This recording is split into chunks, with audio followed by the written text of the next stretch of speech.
इतनी ठंडी, ये चाय है या शरबत? इतने दिन हो गए, अभी तक तुम्हें चाय बनाना नहीं आया? रजत भैया गुस्से से चिल्लाए। तो वो आप बाथरूम चले गए थे ना, मैं अभी दूसरी बनाकर लाती हूँ। जवाब में धीरे स्वर में रक्षा भाभी की आवाज़ आई। वो चाय का कप उठाने के लिए झुकी ही थी कि अपना मोबाइल उठाते भैया का हाथ लगने से सारी चाय भाभी के हाथ पर गिर गई। वह दर्द से करा उठी। एक काम ढंग से नहीं कर सकती, अभी रजत का हाथ जल जाता तो? सामने ही डाइनिंग टेबल पर नाश्ता करती माँ जी बड़बड़ाई। अरे देखिए ना, भाभी का हाथ जल गया, कहीं छाला ना पड़ जाए। मैं बर्फ़ लेकर आती हूँ। अर्चना नाश्ता छोड़ किचन की तरफ भागी। अरे कुछ नहीं, बस थोड़ा सा है, ठीक हो जाएगा। तुम नाश्ता कर लो, तुम्हें ऑफिस के लिए देर हो जाएगी, भाभी कहती रहीं। अर्चना उनके हाथ पर बर्फ़ लगाती रही। दर्द की लकीरें उनके चेहरे पर साफ नज़र आ रही थीं, पर घर के सारे लोग आराम से नाश्ता करने में लगे हुए थे। कैसे लोग हैं? बेटा रात भर गायब रहने के बाद सुबह घर लौटा, बिना उससे कोई सवाल जवाब कि सब उनकी खातिरदारी में लगे थे। ऑफिस जाते वक्त रास्ते में भी अर्चना के दिमाग में यही बात घूम रही थी। क्या हुआ?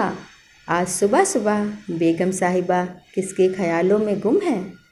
राहुल उसे चुपचाप बैठा देख छेड़ने लगे। कुछ नहीं, बस ऐसे ही। अच्छा राहुल, ये बताओ, रजत भैया आखिर ऐसा क्या काम करते हैं जो रात रात भर घर नहीं लौटते? अचानक उसका ऐसा सवाल सुन राहुल भी हड़बड़ा गए। उनका प्रॉपर्टी डीलिंग का काम देर सवेर लोगों से मिलना पड़ता है, काम के सिलसिले में बाहर रहते होंगे। तुम अचानक आज ये सवाल क्यों पूछ रही हो? बंदा तो दिन रात तुम्हारी खिदमत में हाजिर रहता है। वह कुछ और बोलती, इससे पहले ही ऑफिस आ गया और दोनों अपने अपने काम में लग गए। उसके और राहुल की शादी को अभी 3 महीने ही हुए थे। एक ही ऑफिस में काम करते हुए दोनों करीब 2 साल से एक दूसरे को जानते थे। जब दोनों ने शादी का फैसला किया तो पता नहीं क्यों अर्चना की माँ राहुल के घर वालों से मिलकर खुश नहीं हुई थी। कितनी अच्छी और पढ़ी लिखी फैमिली है माँ। राहुल के पापा कॉलेज में प्रिंसिपल हैं और माँ जी समाज सेविका हैं। भैया का अपना बिजनेस है। दोनों बड़ी बहनों की शादी हो चुकी है और रक्षा भाभी, उनसे मिलकर लगा ही नहीं कि वह मेरी होने वाली जेठानी है। बिल्कुल बड़ी बहन की तरह प्यार से मिली वो मुझसे। और बचा राहुल, उससे तो आप कई बार मिल चुकी हैं। कितनी इज्जत करता है वह आपकी, फिर आप क्यों परेशान हैं? उसे माँ की हर चिंता फिजूल लग रही थी। शायद तू सही कह रही है बेटा, भगवान करे ऐसा ही हो, पर पता नहीं क्यों मुझे कहीं कुछ खटक रहा है। हो सकता है ये मेरा वहम हो। तुझे अकेले पाला है, इतना प्यार करती हूँ, इसीलिए चाहती हूँ ज़िंदगी में तुझे कोई परेशानी ना हो, तू हमेशा खुश रहे। और वह राहुल के प्यार में खोई माँ की चिंता और डर को नज़रअंदाज कर अपनी शादी के सुनहरे सपने बुनती रही।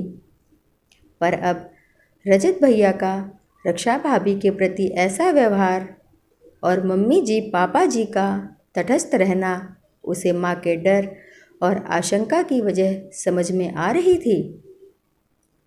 राहुल ऑफिस के काम से 3-4 दिन के लिए बाहर गए हुए थे। रात में सब लोगों के खाना खा लेने के बाद वह रक्षा भाभी के साथ मिलकर किचन समेट रही थी कि बुलबुल आकर रोने लगी। तो वह उसे सुलाने चली गईं। तभी रजत भैया आकर बोले, जल्दी से मेरा खाना लगा दो। भाभी आती इससे पहले ही वह उनका खाना गर्म करके टेबल पर रख अपने कमरे में आ गई।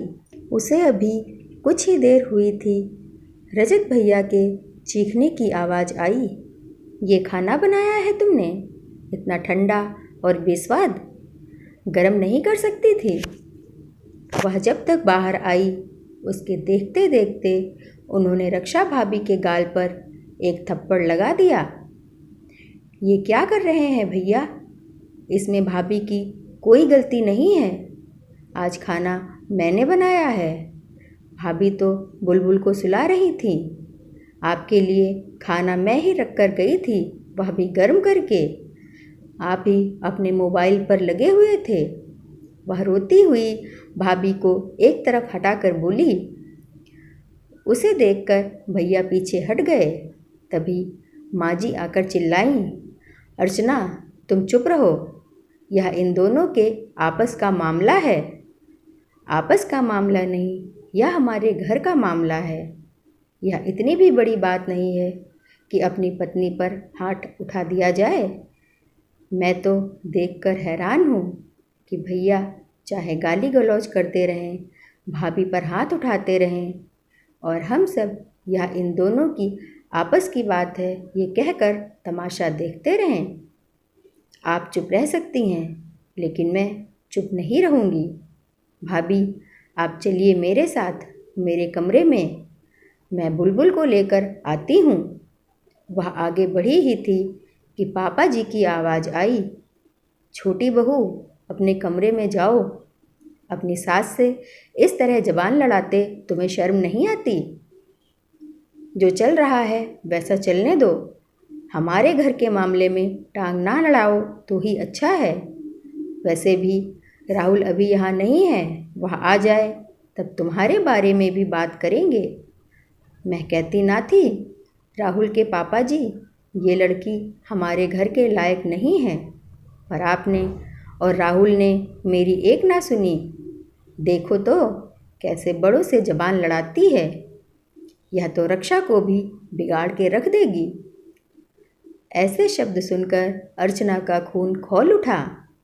उसे समझ नहीं आ रहा था, ऊपर से पढ़े लिखे और सुसंस्कृत दिखने वाले लोग भी इतने असंवेदनशील कैसे हो सकते हैं। वाह माँ जी वाह! औरत अगर दूसरी औरत के हक के लिए आवाज़ भी उठाए तो वह बेशर्म, और मर्द चाहे जो करता रहे, गाली गलौज करे, पत्नी पर हाथ उठाए, वह उसकी मर्दानगी कहलाए। अरे पापा जी का तो छोड़िए, वह तो एक मर्द हैं। आप एक औरत होकर दूसरी औरत के लिए ऐसा कैसे सोच सकती हैं? भगवान ना करे यही सब आपकी बेटी के साथ उसकी ससुराल में हो, तब भी क्या आप उसे उनके आपस का मामला कहकर उन्हें उनके हाल पर छोड़ देंगी? रही बात राहुल की, तो अगर उन्होंने अन्याय का साथ दिया तो मैं उनके भी खिलाफ जा सकती हूँ। बस बहुत हो गया दीदी, अब तक यह सब इसलिए सहती रही क्योंकि उनका साथ देने वाला कोई नहीं था, पर अब मैं आ गई हूँ और मैं यह सब बर्दाश्त नहीं कर सकती। आप लोग अपने बेटे को समझाइए, वरना एक बार पुलिस कंप्लेंट कर दी तो आप लोग समाज में कहीं मुंह दिखाने लायक नहीं रहेंगे। कहकर वह रक्षा का हाथ पकड़कर अपने कमरे में ले आई। तीनों चुपचाप उसे जाता देखते रहे। ऐसी और भी कहानियाँ सुनने के लिए मेरे YouTube चैनल को सब्सक्राइब ज़रूर कीजिएगा। धन्यवाद।